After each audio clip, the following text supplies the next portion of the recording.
noite. Eu também quero começar agradecendo o convite, André. De fato, bom, uma pequena apresentação. Eu sou socióloga e eu sou especialista em políticas públicas, seu mestrado, doutorado e pós-doutorado, e venho trabalhando com inovação em governo já faz mais de 20 anos. Então, nada melhor que este evento que junta exatamente esses dois grandes temas: a gestão pública, o repensar do Estado no século XXI e uma inovação tecnológica disruptiva como o blockchain. Parte da apresentação também vai ser feita pelo Juan Meleiro, que é o coautor deste artigo, e de fato foi quem começou a me introduzir no mundo do blockchain. Ele é matemático e trabalha com blockchain e com criptografia, enfim. Então foi todo um aprendizado muito interessante que a gente vai fazendo juntos. Quando nós nos perguntamos, né, quais são os grandes desafios de governar no século XXI, né? E claro que este tema blockchain pode impactar de uma forma radical e disruptiva muitas políticas públicas. Então eu escolhi tratar no dia de hoje apenas uma delas, que é o controle interno e a prevenção de corrupção. E queda como pendente e sugiro, né, pensar para próximos encontros os grandes temas de blockchain e setor público. Então, a discussão sobre identidade, que basicamente isso vai trazer uma grande revolução e permite uma simplificação enorme de tudo que é a certificação de identidade do cidadão.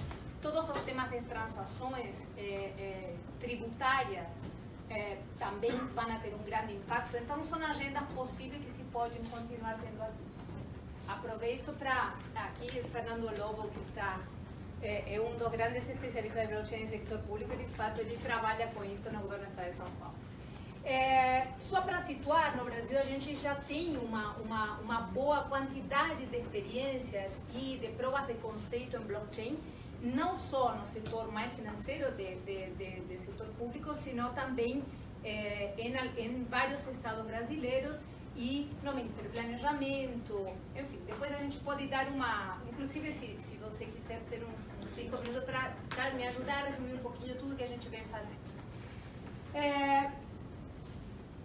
O século XX e o mundo do século XX, só fazendo uma rápida introdução de aonde eu quero chegar, foi um mundo marcado pela produção em massa, produção intensiva, onde basicamente nós temos um modelo articulado econômico na pós-guerra, o ciclo de ouro do capitalismo, onde tem uma combinação entre essa produção em massa, essa geração de assalariados que são consumidores ao mesmo tempo, e isso alavanca um determinado modelo que também tem uma consonância muito importante com o que é essa estruturação do Estado, né?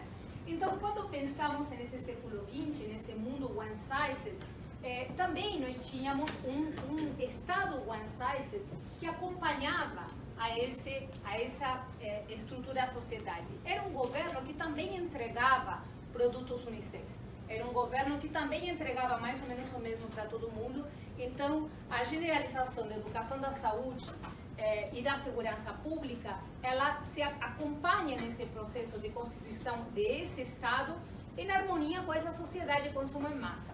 A sociedade do século XXI é uma sociedade completamente diferente, onde a individualização é uma coisa muito clara, onde nós temos uma descentralização importante entre a propriedade e a execução, onde nós temos novos modelos produtivos que combinam essa propriedade centralizada com uma descentralização excessiva da produção, inclusive do uso do capital. É um mundo onde quem já leu o Rifkin pode ver todo o conceito do custo marginal zero e a sociedade com custo marginal zero, onde eu consigo ter economias partilhadas que elas justamente têm esse custo marginal que tende a zero e permite uma nova emergência. Na visão otimista do Rifkin, ele pode ser uma superação do capitalismo, onde essa forma mais cooperativa... Quem já leu aqui Rifkin? Não se lê no INSPER, Jeremy Rifkin. É um sociólogo americano, bem interessante. Ele escreveu nos anos 90, O Fim do Emprego, que foi um livro de referência, e ele tem agora um livro onde repensa, e ele entende de uma forma muito otimista que essas economias partilhadas, elas vão minando esse núcleo central do capital financeiro e da estruturação capitalista contemporânea. Eu acho que ele é otimista demais, mas enfim, nós temos essa emergência de plataformas colaborativas que criam novas formas de gerar valor e novas formas de organizar a economia contemporânea. Essa sociedade do século XXI é uma sociedade que ela exige um Estado diferente, ele exige um outro Estado. Essas são algumas das mobilizações que a gente teve nos últimos 20 anos e continua tendo, né? Este é o 15M em Madrid, aquele Occupy Wall Street, aquele é uma das mobilizações em Brasil. A gente tem a América Latina inteira com mobilizações dizendo para o governo: eu não me sinto mais representado por isso que está aí. Basicamente, o que o 15M e o Occupy Wall Street faziam foi dizer: eu não gosto, eu não quero isso que está aí, eu não me sinto representada por esse modelo, mas eu não sei o que eu quero. O 15M é o típico exemplo de movimento que não tem claro o que quer, somente diz: isto eu não quero. E esse não quero, eu não quero a política plebiscitária que simplesmente cada 4 anos me permite que eu escolha um presidente ou um deputado. É uma mobilização que vem acontecendo no mundo inteiro, onde se exigem novas formas de participação democrática, novas formas de construir a política no dia a dia, né? Pode ser que o exemplo mais, me parece que o exemplo mais impressionante disso, claro que a Islândia. Quando a gente fala da Islândia, tem que falar que é um país, né, praticamente com classe A, B, e onde praticamente 60% já escreveu um livro, e são 300 mil habitantes, tudo bem, né? Cabe em Santo Amaro, cabe no Alto de Pinheiros, mas eles tiveram 60% da população discutindo por crowdsourcing a Constituição. E hoje o Reino Unido, que tem uma Constituição, a última dela, de 1200 e tanto, está utilizando o mesmo princípio que a Islândia usou para discutir a Constituição. E já é uma democracia muito mais de massa, é uma outra circunstância, onde a gente pode ver que essa participação e essa discussão por a democracia é uma coisa que se pode generalizar cada vez mais. Essa nova sociedade do século XXI, uma sociedade que exige uma nova geração de demandas. Já não é suficiente educação, saúde e segurança pública, senão também se pede igualdade de gêneros e se pede, hoje na América Latina não tem nenhuma campanha eleitoral que não tenha hospital veterinário como parte da agenda, senão não consegue se eleger. Então não é só... eu sei que num ambiente como o INSPER, tudo bem que podemos ser muito críticos, mas a realidade da América Latina é essa. A gente tem uma situação onde a população exige mais do Estado, exige melhor do Estado e exige melhor qualidade desse gasto público. Então, quando a gente olha essas mobilizações, para cada novo direito, para cada nova geração de direitos, tem novas despesas do setor público, necessariamente. Então, é muito importante entender que esse Estado que atende esse tipo de pressões, naturalmente precisa se repensar, porque ele precisa se focar efetivamente nas áreas fins, em segurança, saúde e educação, e precisa reduzir cada vez de forma mais drástica a sua função como intermediário e sua função nas áreas meio. E aqui é onde a blockchain realmente começa a nos ajudar e se aproxima de uma forma muito clara da nova agenda do Estado do século XXI. Então, de que estamos falando? E aqui já cruzando este tema, né, de esta discussão mais institucional e uma discussão chegando mais à blockchain. Hoje nós temos uma estrutura transacional de governo completamente engessada, burocrática, extremamente burocrática, com alto custo de transação e muito atrito nos processos. Então, um dos trabalhos que estou fazendo neste momento é justamente ajudar o BID a mensurar o custo de transação da relação entre o cidadão e o Estado brasileiro e as empresas do Estado brasileiro. Então, qual é a carga burocrática? Quanto nos custa esta burocracia adicional que temos hoje, né? E nós estamos chegando muito próximo, em 10 processos apenas, somente em 10 processos, estamos chegando a quase 3% do PIB, gastado em absolutamente processos desnecessários. É importante destacar uma coisa, que a burocracia, ela é muito utópico achar que podemos não ter nenhuma estrutura burocrática dentro do Estado, porque a gente precisa ter o mínimo possível e com agilidade. E aqui, por quê? Porque todos queremos regras do jogo claras e transparentes e regras que a gente consiga entender. Então, nesse sentido, também é importante destacar que o que a gente precisa é uma inovação radical e disruptiva, mas não é a inexistência, né, de instituições públicas. Quando nós olhamos, né, a contabilidade, o controle e a auditoria do setor público, eles são completamente ultrapassados. Eu publiquei um artigo um tempinho atrás no Estadão, onde basicamente dizia, enquanto a corrupção se moderniza, o Estado continua controlando como controlava na época da colônia. Né? Não tem muita diferença como se estrutura o Tribunal de Contas hoje que como se estruturava na época da colônia. Só que não preciso contar para vocês que a corrupção se moderniza absolutamente todos os dias de uma forma muito ágil. Todos os que trabalhamos com inovação de políticas públicas sabemos isso. A gente implementa uma inovação, consegue eliminar a corrupção, 3 meses depois tem um jeitinho e já criaram numa outra forma. Então, o processo precisa ser permanente, onde a gente repensa como se estrutura a corrupção para poder trabalhar na prevenção e não somente no castigo, que ele é muito caro e gera um custo de oportunidade perdido muito importante para o país. Nós temos hoje também um Estado onde tem uma cultura de falta de serviço, onde o cidadão continua sendo mensageiro do Estado, né?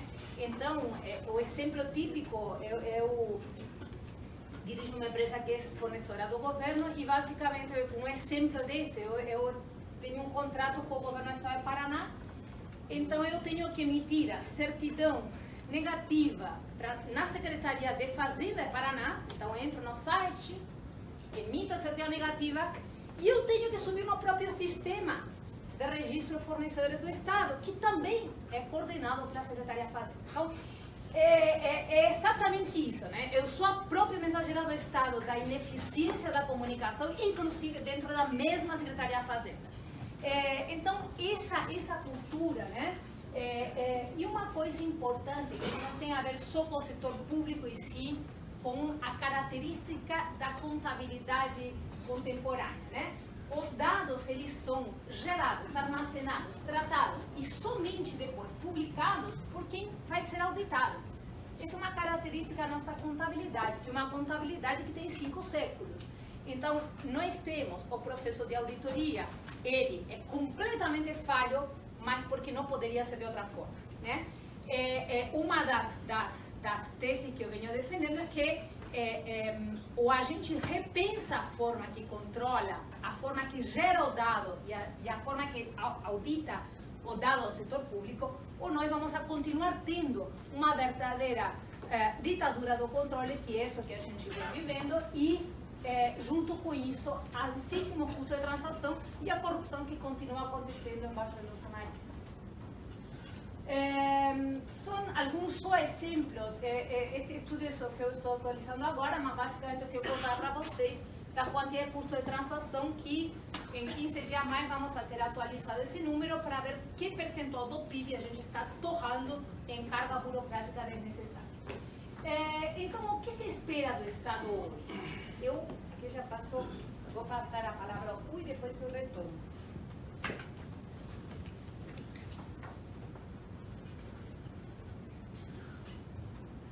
Bom, então, vou começar falando sobre o que se espera do Estado hoje, porque a gente fala mal, né? A gente fala, bom, isso é o que a gente não quer e tal. Isso são o que aqueles movimentos sociais não querem, mas se não é isso, qual é a alternativa? Bom, a alternativa, eu diria que é o oposto do que tem hoje, é que a gente espera um Estado que tem 2 características principais. A primeira delas é ser distribuído. Distribuído é uma palavra interessante, ela tem a ver com, nesse contexto, arquitetura de redes. Então, o que você está falando é o seguinte: uma rede centralizada é uma rede onde você tem um nó central e ele controla tudo o que acontece. Uma rede descentralizada, você tem vários nós decidindo as coisas que acontecem nos vários lugares. Uma rede distribuída é uma coisa diferente, onde o controle é um meio termo, onde o controle está distribuído de uma maneira específica que eu vou explicar depois.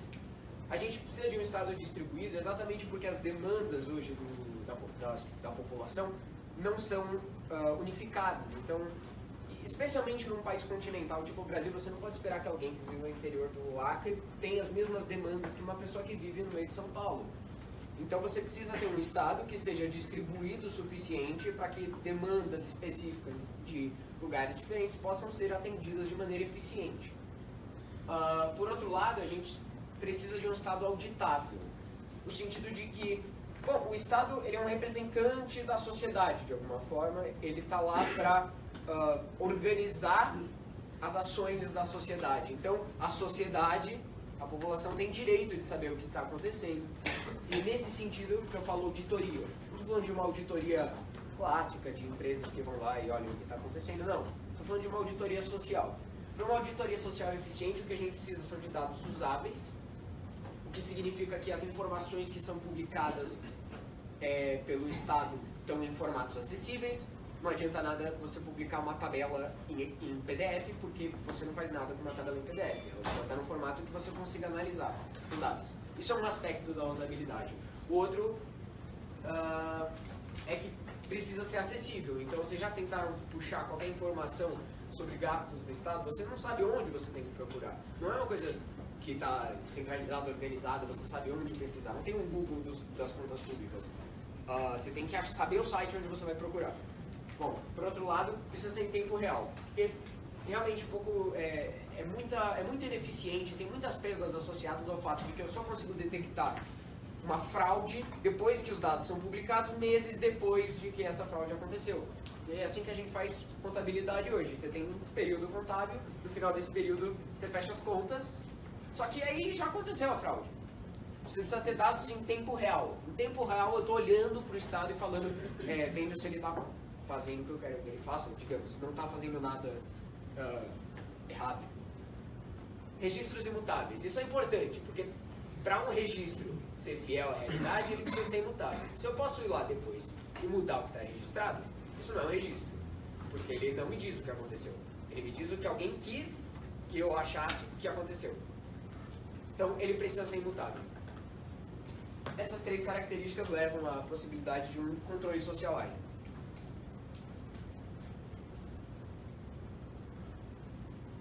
Bom, antes disso eu queria mostrar uma coisa para vocês, que a gente tem que ser realista, a gente tem que olhar para o mundo e ver qual a condição de que a gente implemente tudo isso que a gente está falando.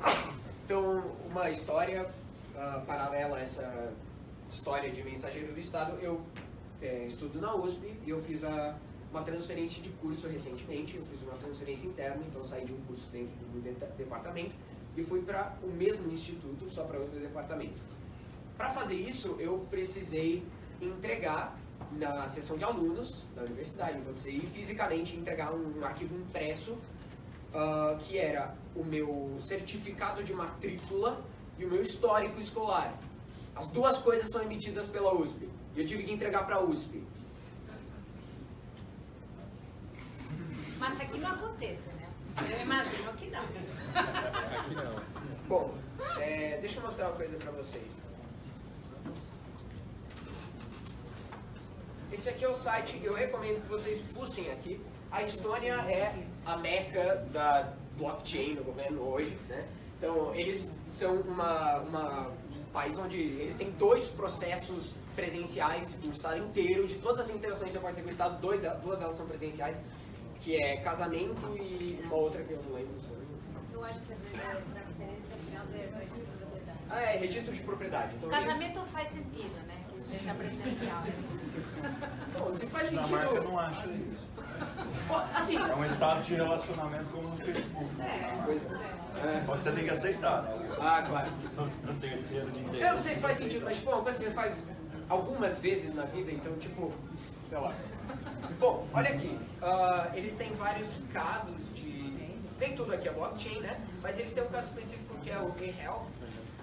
Todos os dados médicos de todos os cidadãos estão na blockchain, que não significa que eles são públicos, eles só podem ser acessados por quem? Pelos médicos que o cidadão autoriza. É uma noção de que a informação que concerne ao cidadão não é do Estado. A sua informação é sua propriedade. Não é propriedade do Estado, é sua propriedade. Você controla essa informação. É um outro paradigma. Bom, isso é para mostrar que, apesar de um pouco utópico, tem gente que está aplicando essas coisas, então é uma realidade possível. Bom, mais do que blockchain, eu acredito que o futuro é das aplicações distribuídas. Então, eu não sei o quanto vocês conhecem sobre como a internet funciona ou como funcionam serviços, aplicativos na internet hoje em dia, normalmente, mas uma coisa do tipo Facebook, ou Google, esses sites tradicionais, quando você vai puxar alguma informação desse, você vai olhar o seu feed e tal, você entra no seu computador e você manda um request para um servidor que é do Facebook, é propriedade deles, e eles vão te entregar os dados que você está pedindo. Mas o controle dos dados é do Facebook. Isso é uma aplicação centralizada. Você tem alguém que controla os dados. Isso gera possibilidades de coisas como esse escândalo da... como é o nome?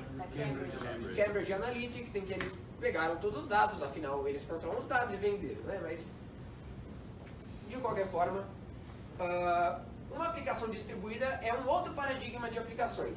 A aplicação distribuída não tem alguém que roda essa aplicação, ela roda numa rede. Então, é uma coisa mais democrática, todo mundo é dono dos dados que estão rodando e nenhuma pessoa controla a aplicação inteira. Então, é uma coisa mais robusta de alguma forma. A aplicação funciona a partir da interação entre nós. Isso significa que, ao invés de ter uma pessoa que segue um programa, porque uma aplicação centralizada hoje, um programador vai lá, escreve um programa e um computador roda aquele programa. Simples. Não é tão simples para uma aplicação distribuída. Para uma aplicação distribuída você tem um outro modelo. Então, nós, que são computadores na internet, nesses casos aqui que a gente está falando, interagem de acordo com certas regras e a partir dessa interação surge um comportamento que é o que você espera daquela aplicação. É um resultado estatístico, probabilístico, que tem a ver com teoria dos jogos, digamos. É robusto no sentido de que mesmo que algumas pessoas se desviem, você continua tendo aquela funcionalidade. Incentivos são planejados para que os nossos se comportem de acordo com o modelo. Então, a ideia é que você tem certas regras de interação e certos incentivos que são planejados para que uma pessoa naquela rede não tenha motivo para desviar daquelas regras. Ela ganha mais seguindo as regras do que não seguindo. Isso é uma diferença de paradigma. Ao invés de você punir quem se desvia, você faz com que seja mais vantajoso estar dentro das regras. A finalidade é aquilo que eu tinha falado, ela surge como um processo emergente, não é um computador seguindo instrução, mas é uma coisa que surge da interação da rede, não está programada. Bom, onde se encaixa a blockchain? Paralelo a essas coisas que eu falei sobre o Estado, a gente tem blockchain, que é uma estrutura de dados, isso é importante para entender. Blockchain parece um negócio meio abstrato, mas é só uma base de dados.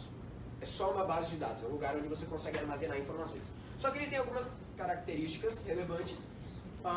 É distribuído, então uma base de dados tradicional do tipo as contas do Facebook, que tem todas as suas informações, o seu status de relacionamento, seu telefone, seu e-mail, seu histórico de navegação, os resultados da inteligência artificial que julga sobre você, sua orientação política, tudo isso está num computador. Nesse caso aqui, no caso do blockchain, não. Essas informações, no caso não essas, mas informações monetárias, tipo transações, ou dependendo da blockchain, outras coisas, estão distribuídas. Todo mundo é dono dessas informações, e ninguém é dono por consequência.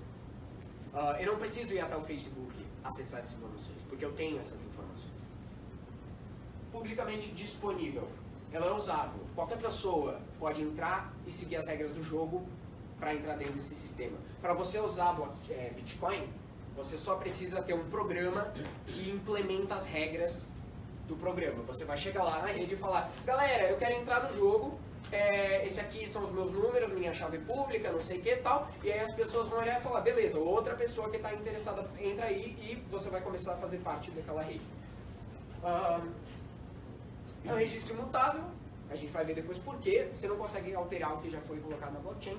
Eu acho que isso é uma coisa boa e apesar de que possam dizer que é sensível, porque você pode colocar alguma coisa que você se arrependa lá e tal, eu acho que isso é uma falta de costume gerada pela maneira como a gente usa a internet hoje, onde você tem a sensação de anonimidade e aí as pessoas acham que qualquer coisa pode ser colocada na internet, mas você não sai na rua e começa a gritar coisas que você não gostaria que as pessoas soubessem.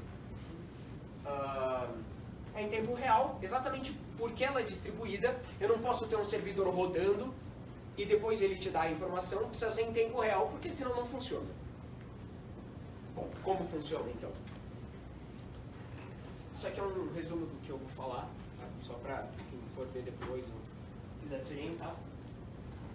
Comunicação distribuída. Então, uma das coisas que eu acho que talvez seja mais confusa para quem está começando a olhar para aplicações distribuídas mas como assim? Como é que pode funcionar? Tem um monte de gente e não tem ninguém organizando. Como é que as pessoas, como é que os nós da rede podem se comunicar?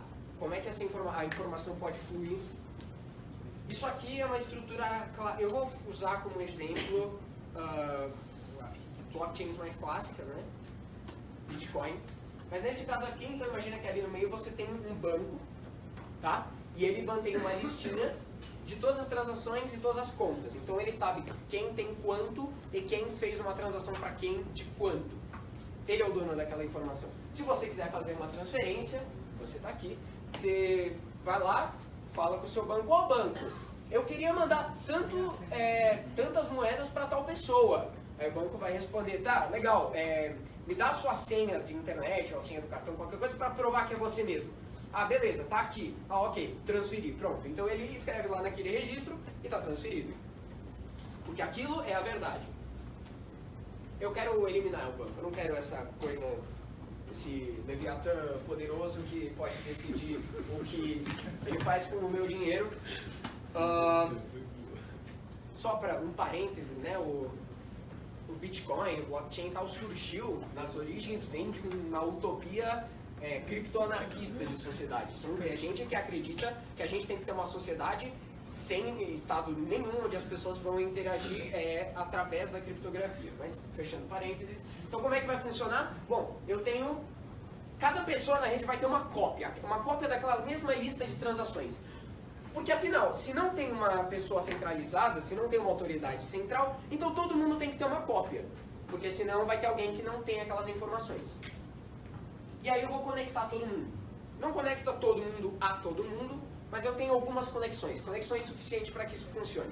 Se você for olhar, tipo, no Bitcoin, lá vai ter um número mágico, então você conecta com mais ou menos 6 outros computadores. Mas isso varia, depende do seu plano, do seu modelo. Imagina que aquele cara ali quer fazer uma transação, então ele quer mandar dinheiro para alguém. Ele vai gritar para a rede, no caso para os vizinhos dele, aqueles 3 caras ali, eu quero fazer uma transação. Aqui a transação assinada eletronicamente, com criptografia, ele manda para a rede e os vizinhos vão ouvir. Esses vizinhos vão receber e falar, legal, é uma transação, deixa eu ver se ela é válida.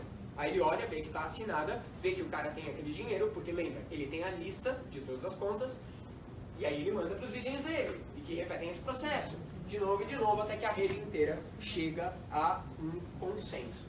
Mas tem um problema, que é o seguinte, imagina que aquele cara, ele resolve quebrar o sistema, e aí ele manda informações diferentes para vizinhos diferentes. Isso gera um problema, porque esses 2 vizinhos vão chegar a uma conclusão de que os estados de mundo para eles são diferentes. Isso vai se propagar para a rede, até chegar lá no final, onde o cara vai receber 2 informações conflitantes que não funcionam juntas sobre o mundo e ele não tem como decidir qual é verdadeira. Então, o problema aqui é o segundo componente que o blockchain resolve. Consenso. A gente precisa de um jeito de ter consenso, ok? O consenso é conseguido de 2 formas em blockchain. Você tem um protocolo de prova e a estrutura de bloco. Estrutura de bloco é de onde vem o nome. Blockchain é uma cadeia de blocos. Vamos explicar esses dois, começando pelos blocos. Aliás, eu preciso fazer um parênteses técnico, que eu acho que isso aqui é interessante e é importante para entender como funciona o blockchain. Se você não tem interesse em saber como funciona, olha o Facebook agora. Então é o seguinte, uma função hash é um processo que transforma uma entrada, um texto ou um número, em outro número. É uma função, ok? Mas ele tem algumas características importantes. Todas as hashes, o resultado dessa conta tem sempre o mesmo tamanho. Tá? Uma coisa, quando eu falo uma função, talvez isso fica meio abstrato, isso aqui são um exemplo de hash chamado SHA-256, eu acho que é obsoleto agora, eu não tenho certeza. É uma conta específica. Se você quiser, você pode ir lá e olhar o código e ver como é que faz a conta. Sabe aqueles algoritmos de conta armada que você faz? Tipo isso, só que programado no computador e bem mais complicado. Não dá pra entender. É por isso que isso funciona, porque não dá pra entender. Todas as hashes têm o mesmo tamanho, então apesar da fonte aqui estar esquisita, se vocês contarem o número de letras que tem aqui, é o mesmo. Todas elas têm o mesmo número de letras e números. Outra coisa importante é que pequenas mudanças na entrada levam a mudanças grandes na saída. Então olha aqui essas duas entradas. Ela muda uma letra, mas se você for comparar essa sequência aqui, elas são completamente distintas. Aliás, se você for olhar a diferença, é basicamente aleatória. Dito isso aqui, você não consegue dizer qual é a diferença das duas ali. Isso é o terceiro ponto, ela é praticamente irreversível. Se você pegar esse número aqui, ó, eu vou pegar esse número, eu te dou esse número e eu te dou o algoritmo, eu te dou como você faz a conta. Você não vai conseguir achar a palavra original. Não dá. Você até consegue, mas é basicamente chutando. Você vai chutar a entrada até dar a saída certa. É tipo como resolver um sudoku com um dado. Você vai jogar e ele vai dar um número. Aí você escreve. Aí você joga. Depois de você preencher tudo, você verifica se a solução está certa. Se não tiver, você apaga e começa de novo. Tá? Isso é inverter uma hash. Acho que é legal o exemplo do sudoku, porque é muito fácil de você verificar que foi feito da forma correta. Exatamente. Se eu te der uma hash, se você tem uma hash, no caso ela está publicada, isso aqui é a base da assinatura pública. Muito obrigado pelos comentários. Isso aqui é a base de uma assinatura pública. Eu vou publicar esse troço aqui. Não é simples assim, tá? Mas basicamente eu publico esse negócio. E aí, uma vez que... Se eu te der essa entrada, você verifica aquela saída. Mas se você tiver a saída, você não consegue achar a entrada. Então, eu consigo assinar e você consegue verificar. Mas você não consegue imitar a minha assinatura. Eu acho que você falou brincando, mas a gente se entende bem como funciona a hash SHA-256, o algoritmo é totalmente aberto e qualquer um pode repetir. O difícil é você calcular, pegar uma hash, como você mesmo disse, e descobrir a palavra. A forma de fazer isso, como você mesmo disse, é chutando, né? A gente chama isso de brute force. Só para vocês terem ideia, com os computadores mais potentes atualmente, você demoraria até bilhões de anos para descobrir um arquivo com a SHA-256. Então, assim, é muito, muito difícil. É praticamente impossível. Até porque, isso é um exercício simples, se você parar para pensar. Se a saída tem o mesmo tamanho, significa que tem entradas diferentes que têm a mesma saída. Chama colisão. Isso não é desejável, não é muito bom, mas existe, é inevitável. E se você for ficar calculando, a primeira solução que você achar provavelmente vai ser nonsense, vai ser tipo um número desses aqui. Até você achar a solução, esquece, você não vai achar a solução. Bom, isso aqui é um bloco. Então o primeiro daqueles dois aspectos que eu tinha falado é no caso aqui é o segundo, é a estrutura dos blocos. O que é um bloco? Abstratamente, né? É uma corrente de blocos, não sei o quê, mas o que isso significa? Aquela lista que eu falei, que todo mundo tem acesso e tem uma cópia, é uma lista de blocos. É literalmente um arquivo que é uma lista desses blocos. Esses blocos são o quê? Outra lista, onde você tem uma hash do bloco anterior, isso é importantíssimo. Então, como um bloco é uma sequência de texto, que no computador é representado como um número, você consegue calcular a hash dele. Isso é parte do próximo bloco. Você tem uma timestamp que te diz o momento que aquele bloco foi criado. Isso é importante para dizer que transações foram feitas antes de quais. E aí você tem uma lista de itens, né? Esses itens podem ser transações monetárias, no caso de Bitcoin, ou, sei lá, qualquer outra coisa, registro de que você casou em outro lugar, ou, sei lá, seus dados médicos. e criptografados, claro, para as outras pessoas não verem. Bom, notem isso aqui. O que acontece se eu tentar modificar um bloco? Se eu modificar um bloco, a hash dele vai mudar, ok? Dada a hash de um bloco, eu não consigo achar o bloco, porque isso é irreversível. Mas se eu mudar um bloco, eu consigo ver que o próximo bloco não estava apontando para esse, porque a hash mudou.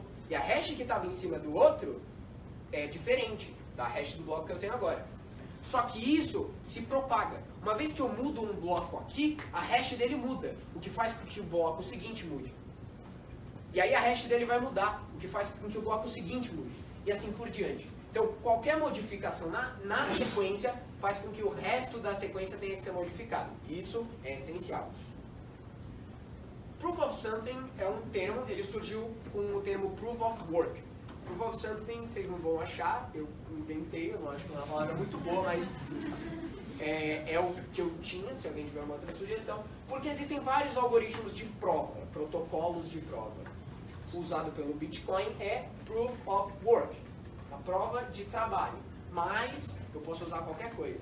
A ideia desse protocolo é que para validar um dado eu preciso gastar um recurso, tá? Então, pensa nisso um pouquinho. Para validar um dado, eu preciso gastar um recurso significativo, ok? Por que eu faria isso? Isso é caro, isso é ineficiente. Pois é, mas isso é chave para que esse protocolo funcione. Eu vou explicar daqui a pouco.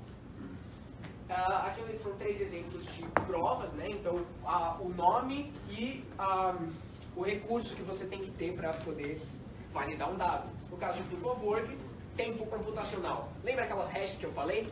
Basicamente você tem que inverter uma hash, mais ou menos. Então é trabalhoso. Você vai gastar muito tempo do seu computador para poder validar um dado. Propriedade de moedas para Proof of Stake, então você precisa ter muitas moedas para poder votar. Ou Proof of Burn, essa é interessante, para você validar um dado. Efetivamente você tem que pegar suas criptomoedas e queimar, jogar na privada, usa a metáfora que você quiser. Você manda para uma conta que não pode ser recuperada depois, mas não importa. Terceira coisa importante para funcionamento de blockchain é o que eu chamo de critério de verdade. Então, se a gente quer achar um consenso, a gente precisa ter um critério para dizer quando um estado da realidade é verdadeiro. O critério é o seguinte: a corrente mais longa é a válida. Simples assim. Então todo mundo aceita que a corrente mais longa é a válida. E se eu não quiser aceitar? Tá, você está fora do jogo, você não vai participar. Ninguém vai aceitar suas moedas, porque você acha que as moedas existem e elas não existem. Lembra, Bitcoin só existe, só tem valor porque as pessoas acham que tem valor. Não é muito diferente do real, do dólar, mas só existe porque as pessoas acreditam que existe. Então se você sai da regra do jogo, as pessoas não vão acreditar que as suas moedas existem. Simples assim. Bom, juntando, eu esqueci de digitar ali, juntando os 3, né? Então são 3 coisas. São 3 coisas: a estrutura de blocos, o protocolo de prova e critério de verdade. Como é que é criado um bloco? Então vamos olhar aqui. Seguinte, lembra aquela rede com as coisinhas vermelhas que eu tinha mostrado? Esse é o primeiro passo. Quando alguém quer fazer transações, várias pessoas querem fazer transações, elas mandam essas informações para a rede. Então as pessoas, todo mundo na rede recebe aquelas informações. Um conjunto especial de participantes chamado mineradores pega e junta todas essas transações que ele recebeu num saco, na verdade num bloco, e ele vai tentar montar esse bloco, ele vai tentar validar esse bloco. Cada minerador trabalha no bloco em que criou. Então ele vai pegar o bloco e ele vai gastar recursos para tentar validar aquele bloco. No caso de Bitcoin, ele vai tentar colocar um número a mais naquele bloco para que a hash tenha vários zeros no começo, mas isso é detalhe. Pensa nisso. Para o cara validar essa lista de transações, ele precisa gastar muitos recursos. Ele precisa gastar recursos. Tempo computacional, ou ele precisa queimar moedas, ou alguma coisa do tipo.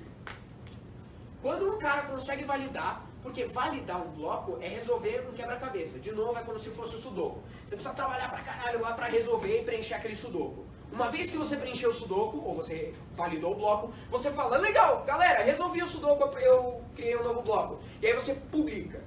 As pessoas que estão seguindo a regra do jogo, a maior parte,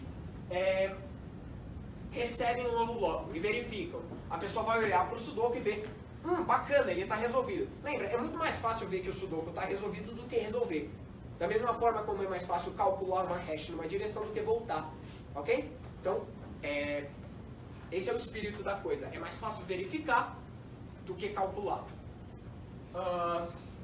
Mineradores expressam a aceitação do novo bloco, aí o critério de verdade, trabalhando no próximo bloco depois desse. Isso é importante. Olha o que vai acontecer agora.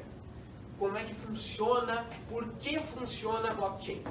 Imagina que aquele cara ali, que é um computadorzinho, ele quer fraudar o sistema. Então aqui eu tenho uma cadeia, que é a cadeia válida. Ela é a mais longa, ela é a verdadeira. Ok?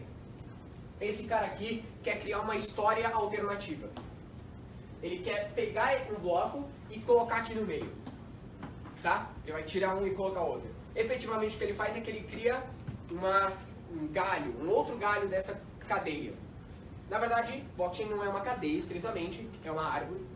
Tem várias cadeias, só que só uma é válida, é mais longa. Então esse cara vai tentar criar uma história alternativa. O que ele vai fazer? Ele vai pegar aquele bloco, ele vai alterar a transação que ele quer alterar. Então ao invés dele ter mandado dinheiro para o amiguinho dele, ele vai fazer com que ele mande dinheiro para uma outra conta dele. Por exemplo, isso é o tal Double Spending Attack. Ele vai comprar, na verdade não é o Double Spending. Você compra um bem e depois você reverte essa transação para que ela vá para você, ou para uma outra conta sua. Então você não gastou dinheiro, você recebeu o bem. Por que isso não funciona? Porque para esse cara validar esse bloco, ele precisa gastar recursos. Ok? Só que o resto da rede não concorda que essa história é válida. Eles já passaram desse ponto da história e estão trabalhando naquele bloco aqui. Essa é a versão aceita da história. Então, para o cara conseguir alcançar o resto da rede, criar uma história alternativa, ele precisa ter mais recursos que o resto da rede combinada. Ok? E aí, daí que vem aqueles números assustadores de 49% dos mineradores estão na China.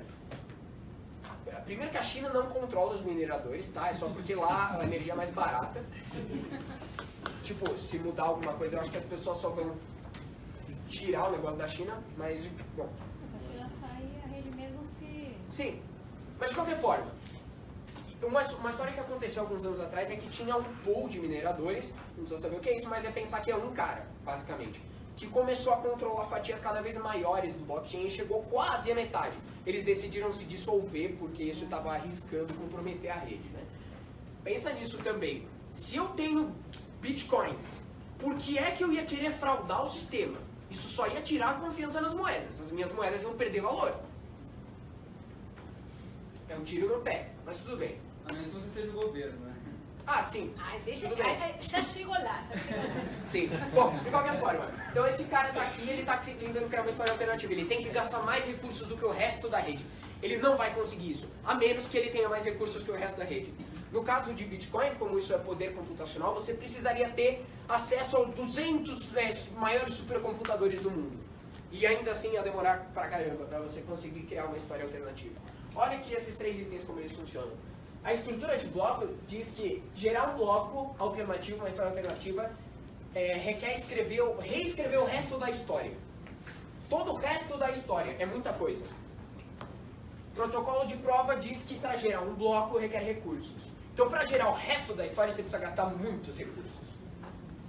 E o critério de verdade garante que o resto da rede só vai trabalhar na mais longa. Ninguém vai trabalhar na sua versão da história, porque ela não é verdade. Simples assim. Então,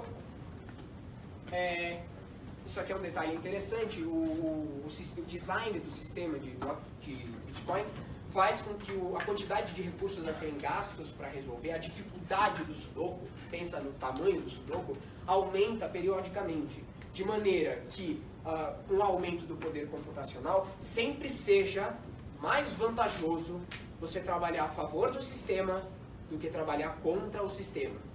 Por que isso? Bom, porque você tem que gastar um recurso. E esse recurso, no caso de Bitcoin, se traduz em dinheiro real, ou pelo menos não criptomoeda, que você gastou para pagar a eletricidade do computador que estava minerando. Se você quiser burlar o sistema, você vai gastar mais dinheiro do que você estaria ganhando se você estivesse minerando a favor, dentro das regras do jogo.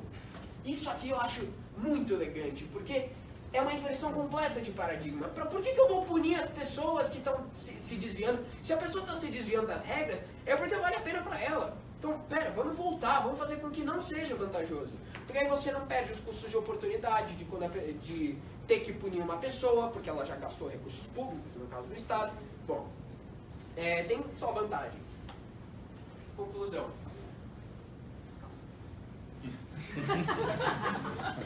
Eu acho que as tecnologias distribuídas, de maneira mais geral, têm dois valores importantes pra gente, duas lições, né? Uma lição e uma coisa prática. O valor prático é que, bom, é uma estrutura de dados distribuída, usável, imutável em tempo real. Significa que é uma solução tecnológica para problemas que nós temos hoje. Ela pode resolver vários problemas. Não é uma panaceia, mas ela pode sim resolver muitos problemas e aumentar muito a eficiência. Por outro lado, eu diria que tem um valor teórico, ou uma moral da história, que é, a partir da interação mediada por incentivos, o sistema atinge sua finalidade. Então, eu não vou colocar regras e punir quem se desvia, tá? Eu vou colocar incentivos que fazem com que as pessoas trabalhem dentro das regras do jogo, tá? Instituições, em particular as públicas, são sistemas onde pessoas, ou nós, estão interagindo.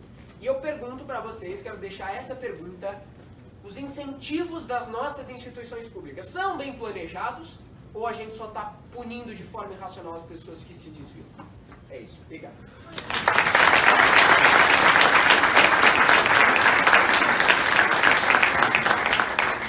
Então, tudo isso que a gente viu,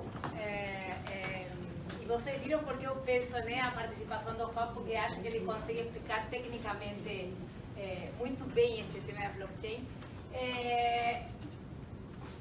O que tem a ver isso, então, com o setor público e com o tema de controle e de corrupção? Tem tudo a ver. Por que motivo? Porque, basicamente, como é que se dá inovação em setor público? Alguém aqui já trabalhou em algum projeto com o setor público, fora de Sandra? Verdade, né? Mas, assim, que isso que acontece? A resistência à mudança que temos dentro do setor público, ela é bastante diferente da que acontece dentro do setor privado. Não é mais nem menos, ela é diferente. Basicamente, no setor público, a gente tem uma estrutura de um grupo enorme de pessoas que tem estabilidade, tem salários altíssimos, muito superiores ao que tem o setor privado. Vocês sabem que o Brasil é o país que tem uma maior diferença entre salários de funcionário público e setor privado, 30% a mais em média. Quando a gente pega a pirâmide de imposto de renda no Brasil, o topo da pirâmide é setor público, tá? Isso só acontece aqui. Se, pelo visto, vocês não conhecem muito órgãos públicos, eu estive hoje de manhã em um órgão de controle em Paraná e, quando estive na garagem, todos os carros eram Mercedes-Benz, BMW, de salário de funcionários públicos, que não roubaram provavelmente, só que os salários que nós pagamos para funcionários públicos permitem que ele tenha Mercedes-Benz. É mais, ele poderia ter Ferrari também, sem roubar, só que isso já faria demasiado alarde, mas assim, os salários dos órgãos de controle, a gente está por volta de 40, 50 mil reais, então provavelmente conseguiriam também trocar, inclusive, cada 2, 3 anos a Ferrari. Então, quando a gente olha essa estrutura do setor público, eu pessoalmente acho que ela é irreformável. Não acho possível mapear, redesenhar processos e tentar mudar estruturas que acontecem e que se reproduzem, como os tribunais de contas desde a época da colônia. Então, como trabalhamos com inovação no setor público? E trabalhamos com, temos muitos que trabalhamos com inovação, digamos que não somos a maioria, mas tem uma boa parte dos gestores públicos que trabalham desta forma. Nós construímos sistemas que se parecem muito ao spin-off em uma empresa. Então, aqui, quem de aqui já foi para o Poupa Tempo? Legal. Quase todo mundo conhece o Poupa Tempo e parece uma coisa que existiu de sempre. Não, o Poupa Tempo é o conceito do One Stop Shop que surge e se começa a utilizar de uma forma bastante intensiva no Brasil a partir do ano 98, e ele é um modelo de inovação disruptiva dentro do que é a forma de prestar serviços públicos. Como se fazia antes o documento de identidade? 40% que se faz no Poupa Tempo se fazia nas delegacias de polícia. Provavelmente nenhum de vocês fizeram, mas se fazia nas delegacias de polícia. Então você tinha um pedacinho da delegacia que fazia RG. Em paralelo se construiu um novo sistema que trabalha de 7 da manhã às 7 da noite, incluídos os sábados, com um atendimento ao cidadão diferenciado, as pessoas que trabalham dentro do poupa-tempo precisam ser pré-selecionadas e precisam ter perfil de atendimento ao cidadão, e se criou uma nova cultura de fazer o atendimento ao cidadão. Fora, quando se consolida esse modelo, se fechou e não se faz mais documento de identidade nas delegacias de polícia. Esse é um modelo que eu acredito que é possível de inovação. Não é reformar, e sim ter inovações disruptivas institucionais. Por que a blockchain me permite fazer isso? Porque ela me permite criar um sistema paralelo, e a provocação que eu vou ter para poder ir encerrando esta apresentação é que na área do controle interno nós podemos criar mecanismos utilizando intensivamente o blockchain. Quando pensamos que a blockchain é um livro-ração distribuído, Tantabsco, tem outros intelectuais que vêm discutindo e acham que as empresas vão migrar a sua contabilidade para a blockchain. Eu, pessoalmente, acho que não, muita ingenuidade. Decidir qual é o valor de um ativo e de um passivo e qual é a declaração que você faz é parte da sua estratégia empresarial. Muito difícil imaginar que uma corporação vai dizer a verdade sobre seu ativo e seu passivo, porque a manipulação desta informação é parte da estratégia de crescimento e de presença no mercado.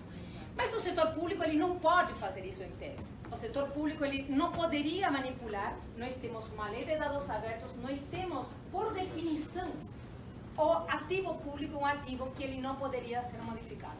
Então, sim, podemos construir sistemas de contabilidade pública que quebrem uma disrupção na forma que se faz a contabilidade de hoje.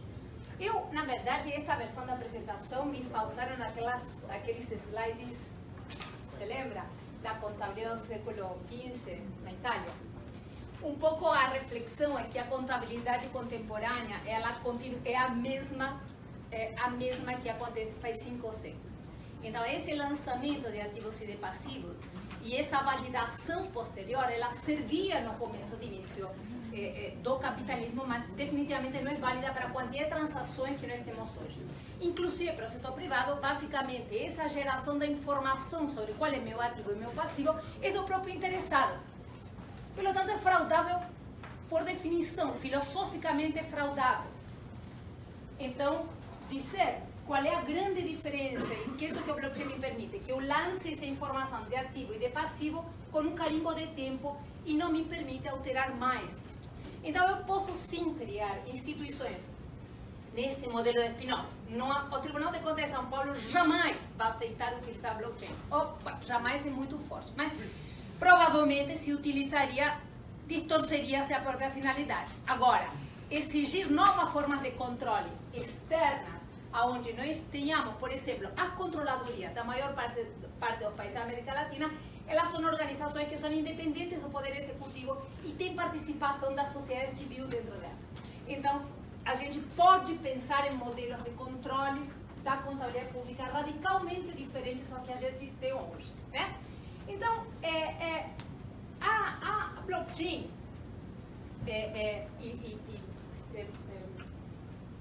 pensando em qual é outra das disrupções que provoca, é que quando emergiu a internet também foi disruptiva, e ela, antes da internet, tem poucos aqui que saibam de que se trata o antes da internet, mas existia, né? Eu era de antes da internet. Os computadores se conectavam fisicamente entre eles. Então, basicamente, você construía estrada de conexão de um computador a outro. Quando emerge a internet, quando se consolida a internet, é uma rede pública que permite, com um baixo custo, circular uma quantidade exponencial de informações. Então, antes, a Secretaria de Educação conectava as escolas fisicamente, uma a outra. Quando passou a utilizar a internet, ela consegue aumentar a prestação de serviços ao cidadão de uma forma exponencial. A mesma coisa que o mercado. E a economia digital, basicamente isso. Só que o que transitava na economia até agora e na internet eram informações. Blockchain permite transferir valores de uma forma confiável e irreversível. Pelo tanto, nós podemos sim, e devemos, exigir que o governo utilize ferramentas deste tipo, porque elas podem produzir uma redução brutal do custo de transação. Então, assim como o governo eletrônico reduziu muito o custo de transação, e nos estudos que eu venho fazendo, a gente chega a reduções, quando se sai da fase presencial do governo, a fase 100% eletrônica, temos reduções da ordem de 90% do custo de cada transação. Então, quando a gente paga o imposto presencial ou eletrônico, o custo de cada uma dessas transações cai para o Estado 90%, para o cidadão, em média, 80%. Quando nós olhamos isso, com a blockchain eu consigo ter eu consigo dizimar o custo de transação. Por quê? Porque eu consigo reunir e numa única inovação tecnológica consigo incorporar um conjunto de soluções diferentes. Por outro lado, a interoperabilidade, para quem trabalha com o setor público sabe que isso é muito difícil e que você tem que construir, você tem idades tecnológicas diferentes nos sistemas, então conectar e integrar bases de dados do governo, isso não é fácil em nenhum país do mundo, tá?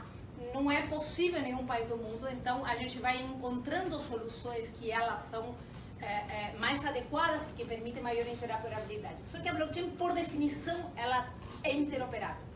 Então, se eu faço este esforço de transferir e de provocar esta ruptura tecnológica, eu também resolvo o tema da interoperabilidade. Só um parênteses, esse negócio de juntar base de dados é impossível, nunca foi feito em nenhum país do mundo, exceto na Estônia. A Estônia é a meca do governo digital. Então, assim, então permite que a gente tenha esta nova contabilidade com um outro modelo completamente diferente. Permite este controle consolidado. Qual é a grande vantagem? Que o controle social também pode se dar como uma das externalidades mais interessantes do próprio processo.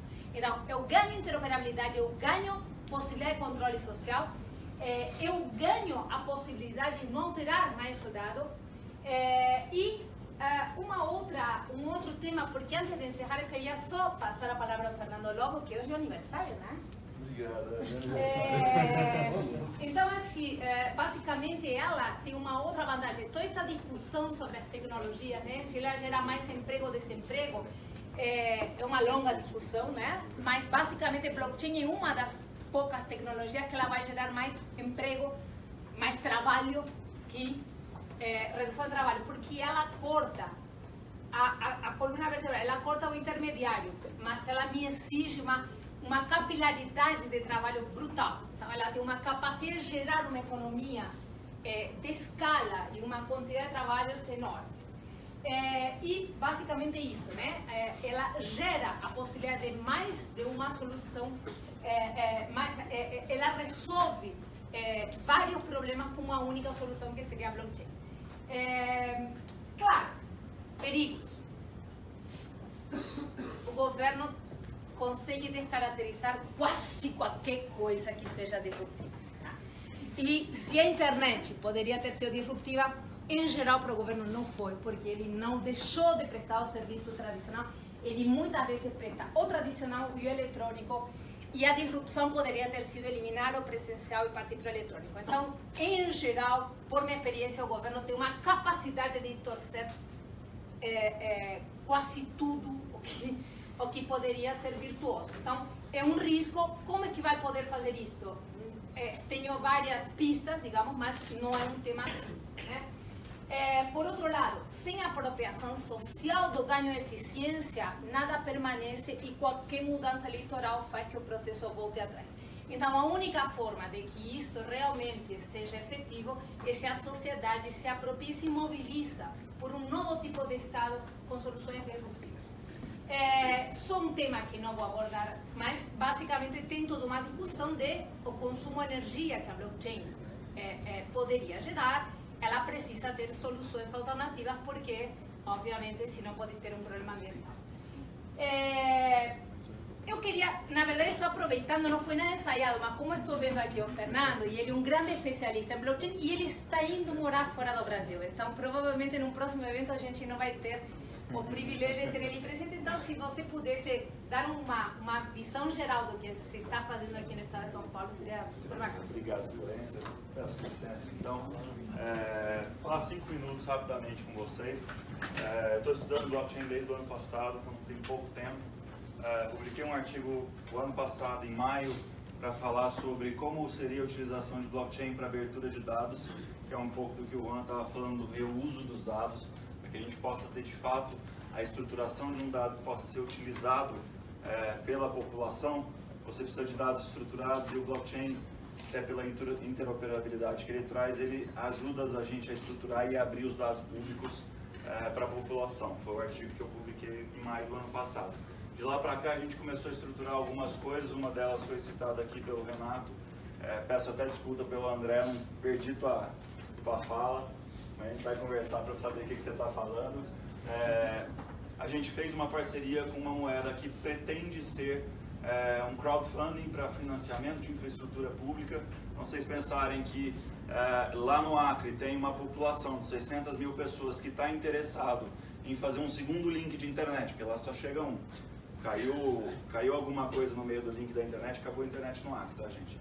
Então, se eles fizerem uma campanha de crowdfunding para fazer um segundo link, para que a internet tenha redundância no Acre, isso consegue ser feito via essa moeda que chama Bitcoin. O que a gente está recebendo é a doação de $1 milhão em projetos para estruturar o que a gente chama de um estado inteligente. Mais do que uma cidade inteligente, é que as cidades consigam conversar entre si. Então, se Sorocaba e Jundiaí quiserem estruturar um projeto de Smart City, que as infraestruturas consigam conversar. Esse é um dos projetos que a gente está tocando. A gente possivelmente vai abrir um hub de blockchain aqui, inclusive para formar desenvolvedores. Hoje, eu acho que o tema de 2018 para blockchain é a falta de desenvolvedores no mercado. Eu conheço vaga que está aberto há 2 anos, com 400 mil por ano, em dólar, nos Estados Unidos, aberta. Não tem gente que faça o que eles querem. 400 mil por ano. E um segundo projeto que a gente está fazendo, e aí, acho que não sei quem comentou, que é de identidade. Eu acabei de sair, até cheguei atrasado por conta disso, que é um desenvolvimento de uma identidade pública aqui no governo do estado de São Paulo. Pensem em vocês que a Fazenda tem 5 bilhões em nota fiscal paulista para devolver e a gente não acha o cabo. Está lá parado. Ou ele não pede, ou é muito caro mandar para ele. Por quê? Porque o crédito é de centavos e me custa mais de R$20 te mandar o crédito de novo. Então eu não vou te mandar crédito que você tem de R$20, vou te mandar alguma coisa daí para cima.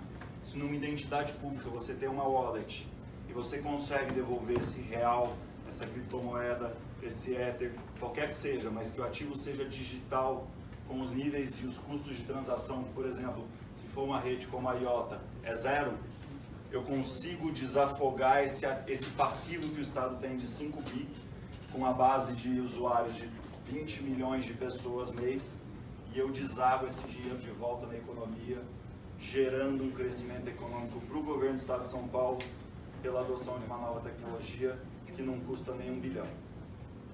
Então, assim, são essas 3 ideias que eu queria deixar aqui com vocês. Tem muita coisa a se fazer. A reunião que eu saí lá da Fazenda é exatamente, convido a todos. Não posso convidar, desculpa, o evento é interno. Mas eu estou forçando um pouco para ver se eles abrem a cabeça. Acho que o governo também precisa chamar a população, para que a população dê ideia do que eles querem no blockchain público, do que eles querem no blockchain de governo. Mas enfim, estou tentando, ainda não é o caso, mas dia 25 a Fazenda vai ficar 8 horas conversando para saber como o blockchain impacta o trabalho dela, ou seja, se a Fazenda não fizer nada e o Walmart, que já está fazendo lá nos Estados Unidos, vier para cá e falar, minha rede de distribuição vai ser 100% em blockchain com garantia de origem. O que o governo vai fazer com isso? Então, essa é a parte da manhã do evento, dia 25, e a parte da tarde e se o governo do estado adotar o blockchain? Como a gente pode fazer melhor as políticas públicas que hoje a gente vem desenvolvendo?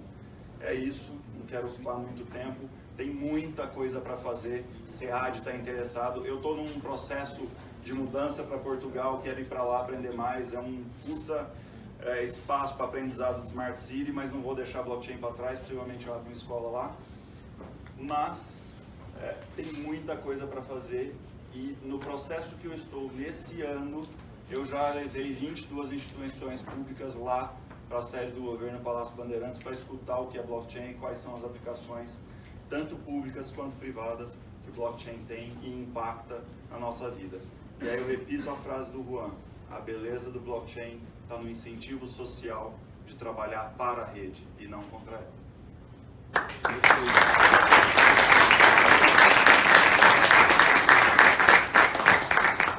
Gente, eu queria agradecer a todos os palestrantes, a Blockchain Inspira, ao conselho, a todo mundo que veio. E agora eu queria abrir um painel para perguntas. Queria saber se vocês têm perguntas dos palestrantes. Eu vou colocar as cadeiras aqui para vocês poderem sentar comigo.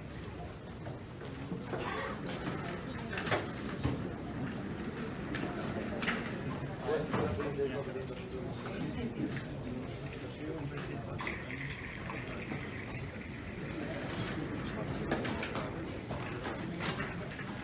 Como é o limite?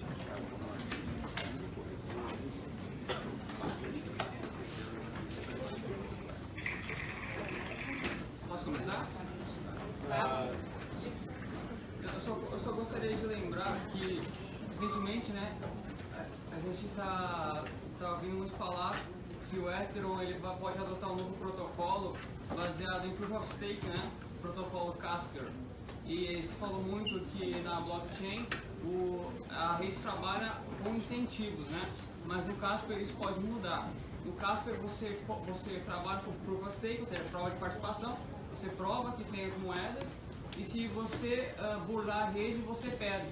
Você perde uma parte, não sei dizer exatamente quanto você perde, mas você perde uma parte. E isso já muda.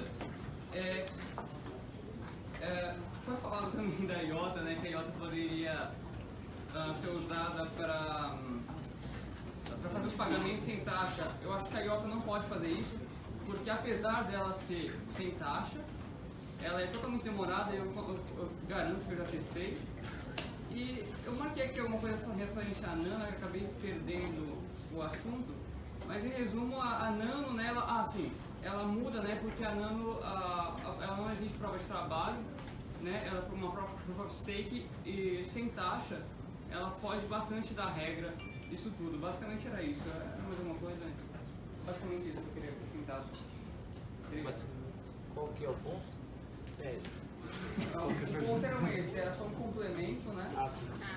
Eu acho Vou que... tomar carona nele então, se me permite, vou fazer a pergunta. Bom, eu sou o João, eu venho da Asa Leste. E o professor Lopes, né, voltou lá em 1300 com o frade dominiciano. E eu vou se lembrar lá do Florentino, de 1600, que ele falou assim: o mundo gira, a terra gira. Provavelmente teve alguém que falou: então tem uma mãozona lá fazendo o mundo girar. E uma pergunta de quem se propôs aí a